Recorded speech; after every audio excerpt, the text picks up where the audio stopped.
I signed an order appointing Jack Smith. And nobody knows you. And those who say Jack is a fanatic. Mr. Smith is a veteran career prosecutor. Wait, what law have I broken? The events leading up to and on January 6th, classified documents and other presidential records. You understand what prison is? Send me to jail.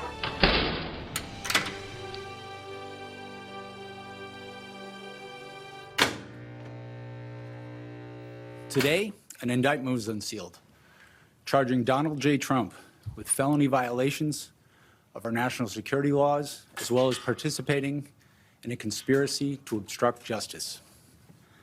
This indictment was voted by a grand jury of citizens in the Southern District of Florida, and I invite everyone to read it in full to understand the scope and the gravity of the crimes charged. The men and women of the United States intelligence community and our armed forces dedicate their lives to protecting our nation and its people. Our laws that protect national defense information are critical to the safety and security of the United States, and they must be enforced. Violations of those laws put our country at risk. Adherence to the rule of law is a bedrock principle of the Department of Justice, and our nation's commitment to the rule of law sets an example for the world. We have one set of laws in this country, and they apply to everyone. Applying those laws, collecting facts, that's what determines the outcome of an investigation. Nothing more and nothing less. The prosecutors in my office are among the most talented and experienced in the Department of Justice. They have investigated this case hewing to the highest ethical standards, and they will continue to do so as this case proceeds. It's very important for me to note that the defendants in this case must be presumed innocent until proven guilty beyond a reasonable doubt in a court of law. To that end, my office will seek a speedy trial in this matter, consistent with the public interest and the rights of the accused. We very much look forward to presenting our case to a jury of citizens in the Southern District of Florida. In conclusion, I would like to thank the dedicated public servants of the Federal Bureau of Investigation, with whom my office is conducting this investigation and who work tirelessly every day upholding the rule of law in our country. I'm deeply proud to stand shoulder to shoulder with them. Thank you very much. Hey, everybody. Minutes after we finished recording the latest episode of Jack, there was an alert that Jack Smith was going to be making a statement to the press. And then about an hour before his statement, which you just heard in its entirety, the indictment was unsealed. So we decided to record a bonus episode going over the charges. I'm Allison Gill. And I'm Andy McCabe. Allison, holy cow, what a day. I feel like we've kind of been running since we last sat down and recorded the previous episode. But here we are, the indictment's landed, and we've got a lot to talk about. Yeah, I haven't slept much. But I have to tell you, Andy, I thought I would be all celebratory and party and woohoo, because, I've been waiting for this for a while. Yeah. But once I got into this indictment, once I got into these charges, I have to tell you, I was honestly just disturbed at the complete and total disregard for any thoughtfulness, I guess, about our national security secrets. I was only in the military for a short time. I worked with some classified and top secret information, but only for a brief period. But the solemnity with which you take, the seriousness with which you take your job when it comes to this stuff, when I saw the box knocked over and I saw the maintenance man, talking to the Diet Coke guy about, it was really disturbing. So let's go over these charges really quickly. It's 38 counts, right? Because we talked about this in the episode we recorded yesterday. The early reporting was 7 counts, but it was 7 crimes, and there were more counts. And you and I were like, how many counts for 793E? Do you think there are? There are 31, way more than I imagined. Yeah, as we thought, they would be predicated one count per document. That's kind of the most logical way to do it. And yeah, 31 separate documents, I think 28 of which are top secret. Another, I think 28 or 27 of those are described as referencing foreign government information or information about foreign governments. Really unbelievably broad and sensitive and concerning scope of across those documents, the 31 documents. Yeah, and that's what really truly bothered me. It's like because of the amount and the scope and the nature of these documents, they all have, like most of them at least, are top secret, SCI, and most of them have to do with military secrets for our country or other countries, and Five Eyes only, which, are the 5 countries. Everyone who listens to this show, I imagine knows what the Five Eyes are. But sure. Like why does he have those? But anyway, we can speculate all we want. Here are the charges. Title 18, U.S. Code Section 793E, just like we said. Those are the 31 documents, 31 counts for Trump only. Then we have the witness tampering stuff, 1512K, 1512B2A, 1512C1, 1519, and those are Trump and Nauta.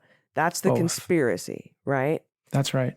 Then we have a couple of 1001 charges, a couple for Donald, one for Walt. And here's how the whole thing goes down. I'm just looking at it right now. It's first of all, it is a speaking indictment, as we thought it would be. It's very detailed, but it's also succinct. And I will say I absolutely love this about Jack Smith when we listen to his opening statement at the top of the program. The thing that I think of the most when I hear him talk or when I hear him write a letter, like that letter he wrote in November, is if I had more time, I'd have written a shorter letter. But exactly. He's so very good. There's nothing extra. It's just right to the point, direct. There's no kind of playing around with the words or the meaning. You know exactly where he's coming from. And I agree with you. I think the indictment reads exactly that way. It's logically laid out. But the thing that really knocks you back into your chair is the details. There's a lot of detail in this indictment. It is as you mentioned, the kind of archetypical speaking indictment. But it's also the seriousness, the severity of those details, whether it's the description of how sensitive these documents are, or it's the down and dirty, putting you inside the conversations between Evan Corcoran and Donald Trump. Right, like the pick out motion. Yeah, how blatant the obstruction of justice is here. We always talk about how hard it is sometimes to prove intent in these cases, and there's tons of evidence of corrupt intent here. So yeah, it's a remarkable document. Yeah, and much like Don McGahn's notes, which we did end up winning that battle. Well, we won the battle, we lost the war there in the Mueller investigation, but much like McGahn's notes, these Corcoran notes, I think, have a lot to do with what we're about to talk about. So the first thing that jumps out to me, Trump showed classified documents to people in 2 occasions. First of all, it's the audio of him at Bedminster meeting with the authors and the aides and whatever, talking about the Milley Iran document. We've heard about this on audio because we the audio tape didn't necessarily leak, but a lot of newspapers and other folks got a hold of that and reported it. And then another instance, which we didn't hear about, this was new to us, where he showed a representative of the Save America PAC, I guess, military information, like wartime stuff. And in both, he acknowledges, and I think the reason why these are used is because he acknowledges in both that they're classified, don't come too close, and he's waving them around. You can't see this because I don't think either of these documents, first of all, are charged in this case. I don't think the 31 documents for 793E are these 2 documents. And number 2, I don't think we know where these documents are anymore, and that's scary. So I just wanted to sort of put that out there, but those two instances are the first thing described. Yeah, it's from the second one you mentioned there was a shocker, I think, to everyone, because we had, we'd seen, I think, a day or two before the transcript of the meeting at Bedminster, where he allegedly shows and discusses the Iranian document. But that second one, it's a map that allegedly includes information about like U.S. positions, military positions in an ongoing conflict. Hard to imagine anything that would better qualify as national defense information. That's just a 9-iron. You get that one for free. But the idea that these, documents of this nature were not just stored at Mar-a-Lago or at Bedminster, but were being referenced, discussed, and in at least these two cases, potentially shown to people, it's just unbelievable. And I have to say, too, the danger to national security is obvious and offensive, but having served in the intelligence community for many years, it's such an offense. It's such an act of disrespect to the people, all the men and women, hundreds of thousands of men and women who do this work every day, who risk their own lives, put themselves and their families in sometimes in great danger. But just the work and the commitment that goes into establishing these opportunities to collect information that's essential to our security, to just treat that work product so disrespectfully, so recklessly, it just sends a loud and clear message to that community that this person does not care about what they do, doesn't take what they do seriously. And I just find that kind of personally offensive. But anyway, that's my soapbox. Well, that's what I was kind of saying at the beginning, where I was ready to have some knock off some, have some champagne and celebrate the indictment. But after reading this, it's sickening. With the family military history that I have, there, people put their lives on the line to protect this kind of information. It just shows the absolute blatant disrespect for people in the military, which we know he has. Right. I mean, he called war dead suckers and veterans losers, and he didn't want to have any amputees in his parade because they look sad. It's just it goes on and on with this particular person, and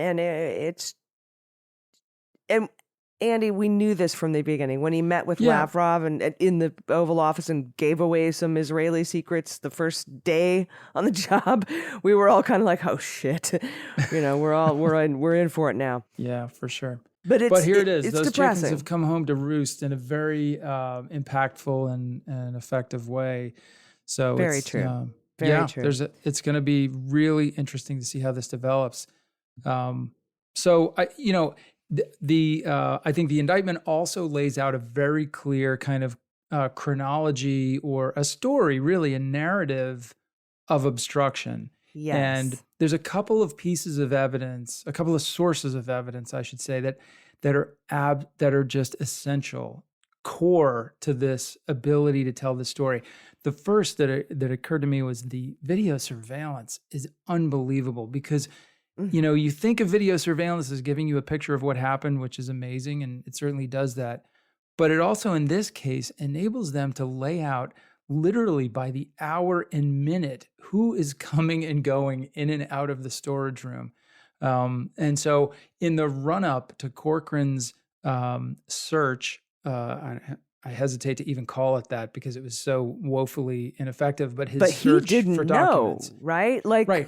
At first I was like, he's in on it. What a rat. But now that I read this whole indictment, I'm like, dude was completely left in the dark at the behest of a Diet Coke valet. That's how, and by the way, a former Navy veteran, like a Navy person, who that's again shows the disregard for the service. So let's talk about these obstruction, because he lays them out in bullet points, obstruction of justice.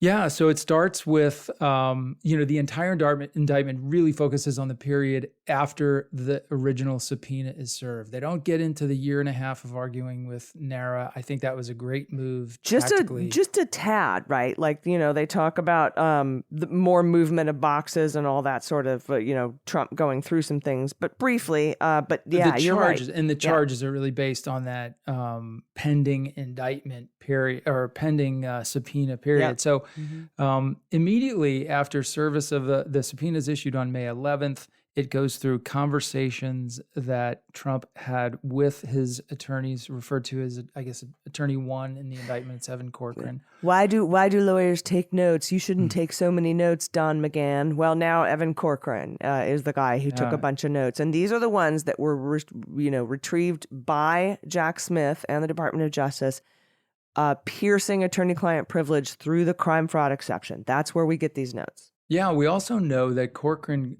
essentially created these notes in a long car ride that he took after these events. I think probably right after the meeting where they turn over the red weld of documents to DOJ. Corcoran then is over the course of a weekend in the car for a long time. So he takes out his phone and he dictates what ends up being 50 pages worth of narrative, laying out the specifics of the conversations he had with Trump in the lead up to the meeting. So it's reminiscent to me of John Dean in Watergate. And were it not for that long car ride, I don't know if too many people know this story, but were it not for that very long car ride where he had time, he was like, hey, you know what? I'll put this all down in writing. Trying to be organized, trying to get on top of it, multitask a little bit, get in front of his work for the next week. Yeah, were it not for that, we might not have this case. Yeah, so because he did that, we now know that Trump initially, when told about the subpoena, Trump responded by suggesting that Corcoran lied to the FBI about having the documents. I mean, it just comes right out and says, wouldn't it be better if we didn't have any? Do we have to do this? His comments essentially, do I have to comply with the subpoena? Is it, why don't we just tell them to go to hell? I mean, isn't it better if we have none? It's great if we have none. It's better if we have none. I guess that is true. So you get those details in the indictment. And then, of course, there's a whole series of interactions between Trump and Walt Nauta about moving the boxes around before the day, June 2nd or 3rd, I think. 3rd, when Corcoran is coming to Mar-a-Lago. He set up an appointment with Trump. I'm going to come in on the 3rd to do the search. So in the lead up to that day, you have this Benny Hill-esque interactions between Trump and Nauta, which we know about. Yeah, we should just put yakety sax in the background of this entire episode, honestly. I want to see the surveillance video on high speed, right? So they're just running up and down the hallway. Ted Lasso it, right? Put it on high speed and put yakety sax behind it. So there's a great movement of boxes, and we know this from the surveillance. Ultimately, 60 boxes or 60-something boxes? 64. Come out of the storage facility, the storage room. And then just prior, the day or so before Corcoran comes to do the search, 30 boxes are returned. So it lays out a very clear process by which Trump is asking for boxes. The boxes are brought to him, and something less than what he requested goes back into the area to be searched.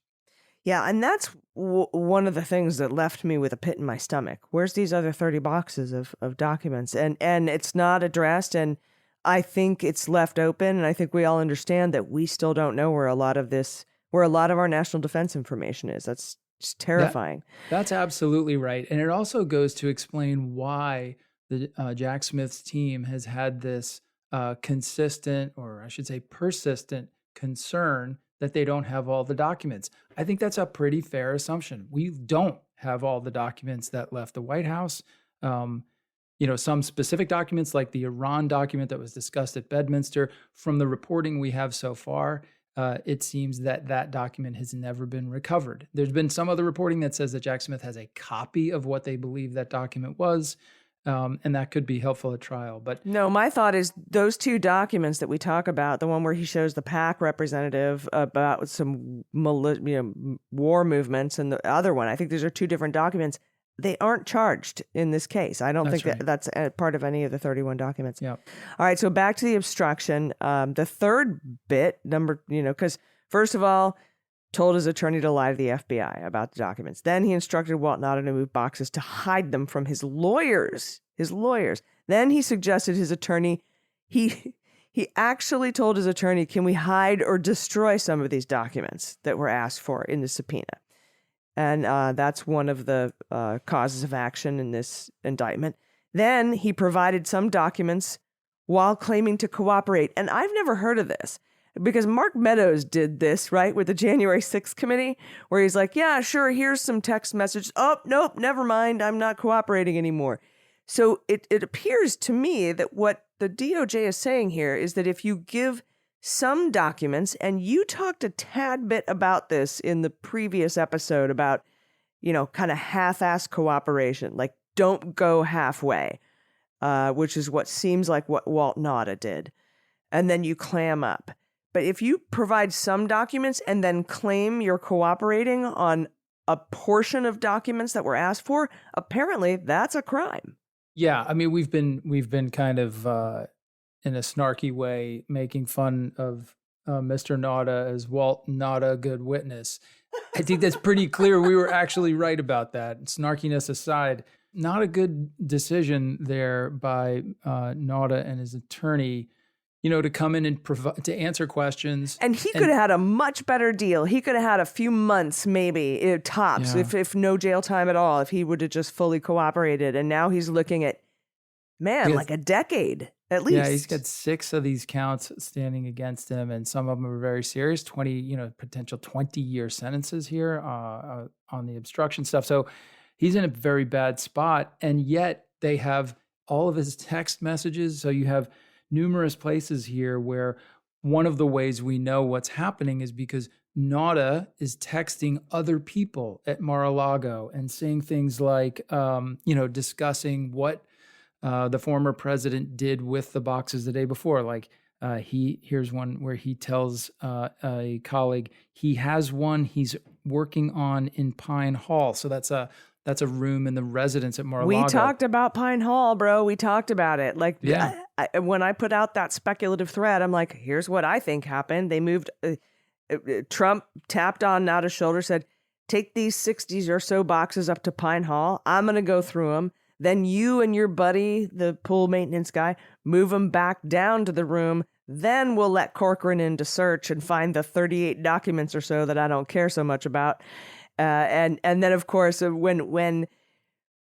when Corcoran is done searching and goes back up to Trump with the 38 documents, Trump's like, oh no, are they bad? What'd you find? It's like you left them there for him to find. Anyway, of course. It was ridiculous. And the text goes on. Nauta tells his colleague, knocked out 2 boxes yesterday. So any chance that Trump might have wanted to put on a defense about, I didn't know what was in the boxes, I never looked in the boxes, that's done here. Nauta destroyed that.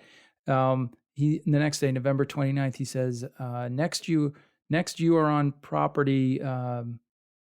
Could you help me bring 4 more boxes up? This is a employee asking Nauta for that assistance. So there's the constant flow from the storage room into the residence for the purpose of Trump looking at what's in their contents. Do you get the idea here that Carlos, who is the maintenance man who's helping Nauta do all this, as far as I know, that sounds like he's fully cooperating. He has a different lawyer than Nauta and Budowich and all these other, Kelly Meggs and even Kash Patel. He sounds like he's got a different lawyer, and it sounds like he's cooperating. It certainly seems like that's the case. It's not, you can't confirm that from the way that he's referred to here, or they refer to employee 2, and the names are obviously not in there, so we can't say for sure. No, but that makes a lot of sense, and in many ways, that person, a lower level, as we discussed yesterday, a lower level, employee at Mar-a-Lago, is in some ways a better witness, right? Because they have less culpability. They're lower on the ladder, and that's right, and they're more chill. They're just more chill, right? It's not like Steve Bannon or something. So we were in the middle of going over Trump's obstruction. We went over He told Corcoran to lie. He told Nauta to hide stuff. He suggested his attorney destroy stuff. He provided some documents, like I said, partial cooperation, which I didn't know could be considered a crime. And then he caused that certification, that attestation letter that we've all been talking about, written by Corcoran and Christina Bobb, signed by Christina Bobb. He caused that letter to be submitted to the FBI and grand jury, falsely claiming that all documents had been handed over when he knew they hadn't been. And what we didn't see in this indictment or in these charges is the other letter that came to light the other day from Budowich, right? And which I wasn't expecting, because I don't think they were down there talking to Budowich about this stuff. I think they were talking to him about wire fraud, but that's a story for another day. And so then we get to, once we get all these ways of being obstructy, which are just, Trump is very good at that. We get into what happened before Trump handed the boxes back to the National Archives, which is very short, but he, like within for the subpoena, because it's like NARA and then the subpoena. Right. Dealing with NARA, dealing with the DOJ. Back with dealing with NARA, same kind of stuff. Coordinated looking through all the boxes, moving them and looking through them. And this is where he had them on stage at a ballroom and just out in the open. That's frightening. And had them eventually moved, and he went through them. He has text messages with photos of spilled top secret documents. Yeah. And some of them Five Eyes documents. Right. Then we also learned Trump went through those boxes personally. And then once they had been gone through, once Trump went through them, and this is the dress rehearsal we kept hearing about, right? We have Walt Nauta moving boxes to the residence, Trump going through them, picking out what he wants to keep, and then saying, okay, these 15 you can send back to the government. That's the dress rehearsal we're talking about. And Nauta put them in his car and sent them back to the archives. So that was the dress rehearsal. That's just with the National Archives. That is before the subpoena happens.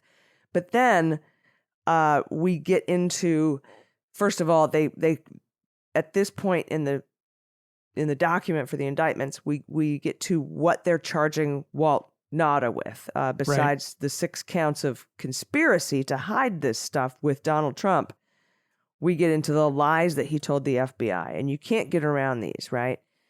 He said he was not aware of Trump going through boxes in his residence before they sent them to the National Archives. He said he did not know how the boxes got up to the residence when he's the one who moved them. And he said he didn't know where the boxes were before they were removed, or before they were moved back to the storage room. All lies, right? So those are his 3 1001 charges. Yeah, it's amazing to me that Nauta would have made these misrepresentations if he had knowledge of the subpoena for the surveillance video. Right. Like if his attorney knew that the surveillance footage had already been delivered to the government, how do you let your client make these claims without at least looking at, it just would take 5 minutes to look at the video and realize, okay, we got a problem here. We could talk about these lawyers and who they're paid for all day, who they're paid for by all day. Yeah. It's just really remarkable.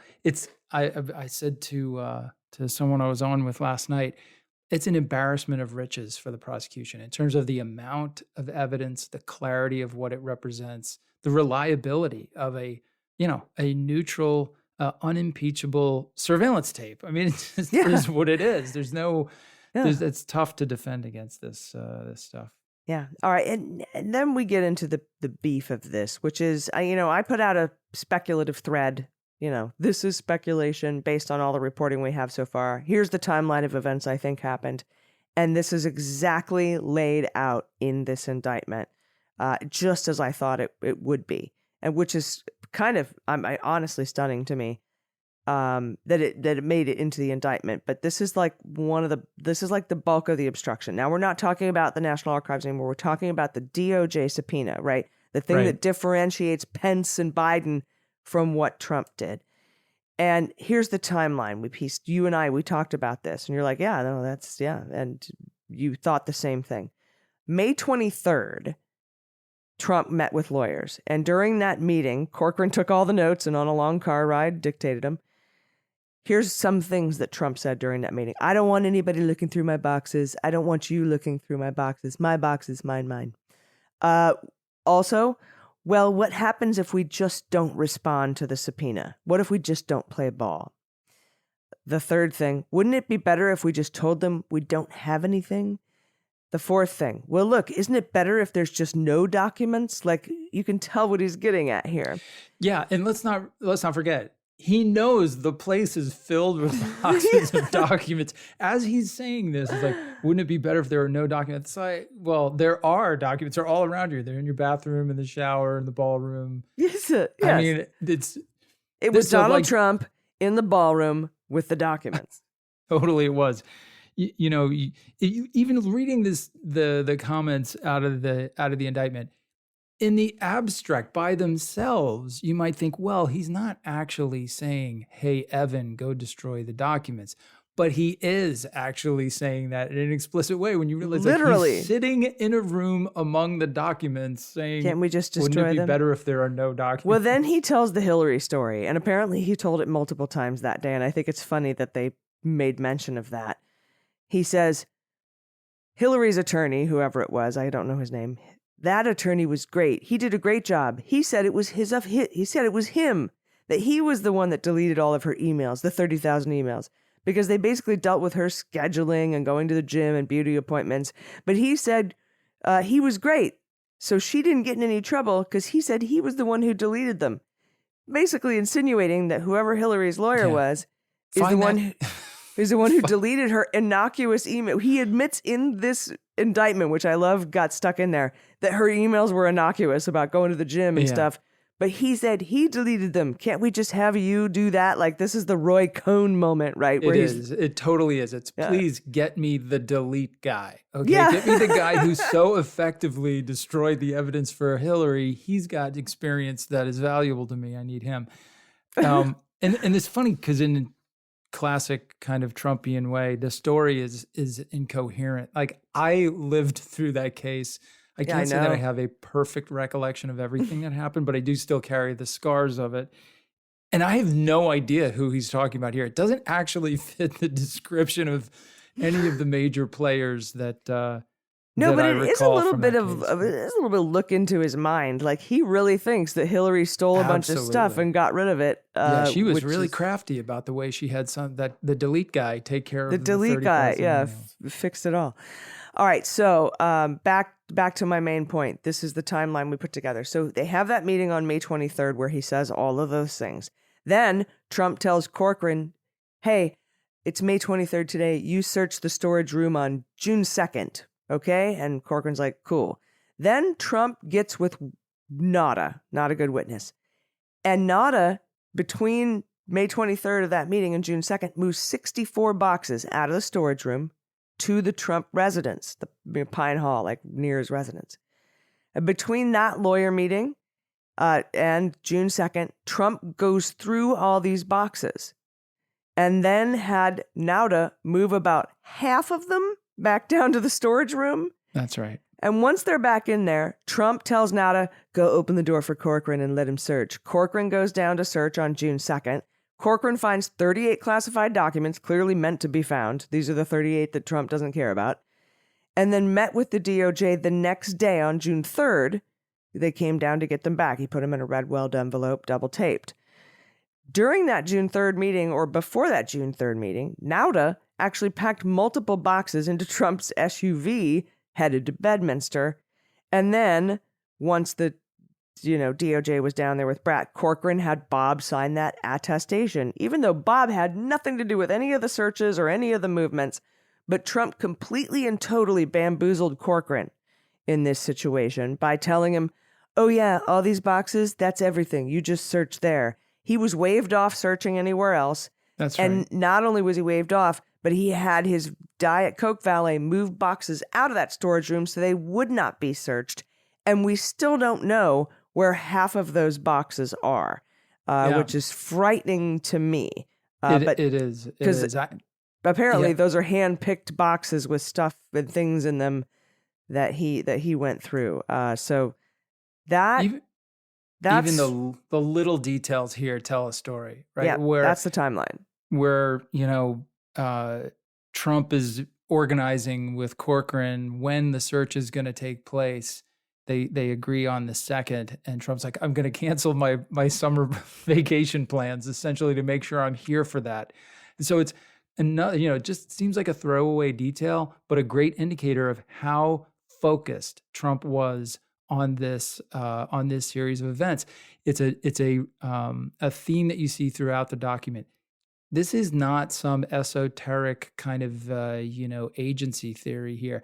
This is Trump deeply personally involved in every step of this conspiracy. Little hands-on. That's little right. hands-on every step of the way. He's doing it. He's calling the shots. He's directing Nauta. He's scheduling with Corcoran. And he's throwing a Navy veteran under the bus, ruining his life. Totally fine with that, just so that he can keep his, what it documents. Yeah. And we don't have intent here. And let's talk for a second about stuff that's not in this indictment. Yep. There's some glaring things, but the careless, these are just things that stand out to me and things that are also not in the indictment. The careless storage of these materials is infuriating.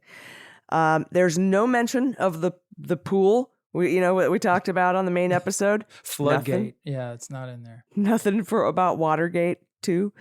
No mention of the Live golf tournament documents or the foreign real estate deals with the 7 countries that were subpoenaed in the documents case. No mention. Yep. No charge for dissemination here. The 793E charge under the Espionage Act is simply for retention of documents of national defense information, not dissemination. Even though those 2 instances where he showed them to people are mentioned, I don't think they're part of the charges. No gaps in tapes mentioned. No incomplete surveillance footage. Right. We don't know why he went ultimately to the software company. Again, like I said in the beginning, the sheer number of classified documents in this case, 31. Brandon Van Grack, who ran the FARA unit for a long time, worked with these kind of cases a lot at the Department of Justice, said, all you need is like 2 or 3, 4, 5 documents. Then we have 31, and the bulk of them are top secret, which means the intelligence community have to sign off on that, which stood out. Yep. Trump's own statements used against him. Again, we saw that a lot in the Mueller investigation. And then the Hillary story that he told multiple times that day. Those are the things that stand out to me, Andy. So we've only got a couple minutes left, but I'm interested in what in this indictment, besides just the sheer, it's just disturbing nature and the total disregard for military veterans and national security. And the list I just mentioned, what stands out to you in this? Well, a lot of things. We've covered a lot of it already. I will just to say on some of the points that you raised, I'm not surprised they didn't bring in the foreign real estate stuff or the subpoena over the Live information. None of that really fit for me in thinking about the narrative going forward on this issue. It's hard to understand exactly what they were shooting at there. Could have been handed off. It may get handed off, or it could come up someplace else, and you could see references to that information in the January 6th case if that comes to an indictment. So I think that's still out there. As far as the video surveillance, it was like getting hit on the head repeatedly with a shoe. The video, it's about the video. The video surveillance is so important to this indictment, and although it doesn't speak specifically to which version of the video or where they got the video that they relied on. So I think we might hear more about that at trial. I think those subpoenas and those inquiries to the tech companies and things like that we know they had to go to, the concern about gaps in the tape, you might hear more about that when they actually have to use the surveillance video as evidence. They're going to have to establish a foundation for that, which will mean wherever they received it from, they'll have to bring in custodians of records, people who are responsible for that stuff, to testify exactly where it came from and how it was maintained and all that stuff. So you're going to get a lot more detail in that as we go forward. The number of classified documents, you're right, you don't need more than one. You wouldn't ever get sentenced consecutively, more time for more documents. It doesn't work that way. No, they group them together, and it's a 10-year max for this kind of this particular charge. That's and it's right. not 10 years per document. It's That's grouped right. into one thing. So if they sentence you to 2 to 3 years for these documents. That's for all of them. Yeah. So what you see in these cases typically is they try to represent in the charge the quantity and quality of the documents that were stolen or retained or what have you. And I think that's why, you see multiple documents being used here. It's not because it makes the charge, stronger or the sentence longer, but they're trying to be representative of what was there. Yeah, hundreds. It's also true that very challenging coordination goes into deciding which ones you'll use. Many, many espionage cases never go to court because the entity, the intelligence agency that owns the information or the document or whatever was withheld. Yeah, they don't sign off They on don't. They don't want it exposed in court, and they'd rather see an offender go free than lose the collection. The technique, the human source, whatever it is. So yeah, we talked about this a lot during the Mueller investigation about the counterintelligence piece of there's just things we're never going to know. That's right. So, on the counterintelligence side, they've worked through that already. They already have the agreement of the respective intelligence agencies, the owners of these documents, to go forward with these. There may have been other more sensitive, arguably more important documents that they couldn't include in the indictment. There are also undoubtedly ones that are less significant. But that's the thing, right? You're like, it was probably worse than what we'll see in the evidence. No doubt, it's always going to be a little bit worse than what you can talk about in court. And that's frightening. Yeah. Yeah, totally. Remarkable. Really, they're off with a bang here. They made a resounding statement. I still question a little bit. I'm surprised they got it in 50 pages.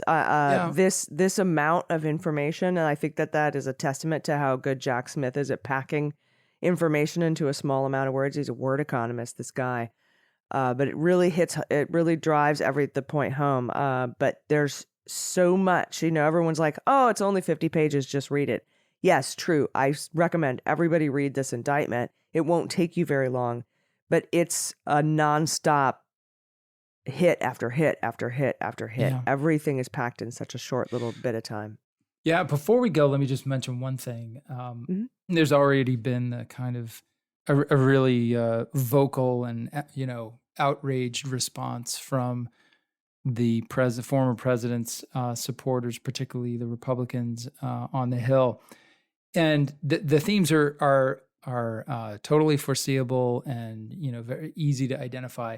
It's basically complaints about two-tiered system of justice, not fair. You went after our guy and you let all the Democrats go free. That's just, of course, not the way it works. I tried to explain to someone yesterday, the justice system doesn't work according to organized crime rules. It's not about you took out one of my guys, so I take out one of your guys, and then we're even Steven. Doesn't work like that. Every case is an individual issue that has to be evaluated according to its own facts and according to the law that applies to it. And not based on anything else. Yeah. That's right. A lot of really stupid false equivalence arguments now, comparing this indictment to the way the Hillary Clinton case was handled. I talked to Harry. I saw Harry Dunn last night, and Harry was like, I was talking to this guy, and I was like, what do you think about this indictment? And they said, well, what about the Hillary? He's like, no. We'll talk about Hillary in a minute. What do you think about Trump right now? Yeah, but Hillary, no. We'll talk about Hillary in a minute. Tell me what you think about Trump right now. It on and on and on, Yeah, so. It's like, I can't believe that we're relitigating this again, but I shouldn't be surprised by it at all because I feel like this stuff is going to be. She lost the election. Like, what else there wasn't a crime found and she lost the election. What else would you like for her to go through? Yeah. And so let's just throw it out there for our listeners to remember. At the end of that case, 30,000 emails that she gave back to the State Department, they were evaluated, plus thousands of other emails that we found from the quote unquote missing 30,000. In all of that, we came up with 52 email strings that contained confident or classified information at the time the emails were sent. Post the fact, right? They weren't marked. No. This is not the up-classified stuff. This was legitimately classified when sent, 52 emails out of what? Over 30,000. Yeah. Thousands and thousands of documents. Of those, I think 8 were top secret, 30-something were secret, and another small number were confidential. We also, more importantly, found no evidence of intentionality, right? There was no facts to clearly indicate that Clinton or any of her she was a little slow handing him over, but she handed him over. Poor email discipline by any measure, no question. But how do you, this is not about that. It's about how do you prove a criminal case? Do you have enough evidence to proceed to a prosecution? And of course, in that case, we didn't believe we did. Justice agreed with that assessment and no indictment was sought. No, it so was now compare one here. person. What do we have? It was one person who decided that there wasn't enough to charge, and that was you, and that's why you were fired forever. Right, sure. Or you can go with that if that's what helps you sleep through the night. But that's what people don't understand. There are hundreds of people who make these decisions that go into these charging decisions, not just like one person. This case, the thing that beams from the mountaintops about the Trump case is the overwhelming mountain of evidence of intentionality. And you see it at 100 different points in this indictment. It's laid out. It's the selection by him of what would be returned to NARA and what would be kept. It's the avoidance of even having his lawyer search his own stuff, the selection of what they wouldn't give back to DOJ. So it's just dripping with intent to retain and obstruct. And that's why it's different from anything we've ever seen before. Yeah, totally. And, we'll probably be talking more about this on next week's episode. And this is just one aspect of the multiple prongs of investigations that Jack Smith is doing. So there's much more to talk about. January 6th, the wire fraud, the big fraud attached to the big lie. We have so much more that we'll be going over. So thank you everybody for listening. Thanks for listening and understanding that we had to put out this bonus episode. I've been watching you, Andy, on TV evaluate this indictment for the last 24, 48 hours. So thank you so much, everybody. We will see you next week. I've been Allison Gill. And I'm Andy McCabe. And this is the Jack Podcast.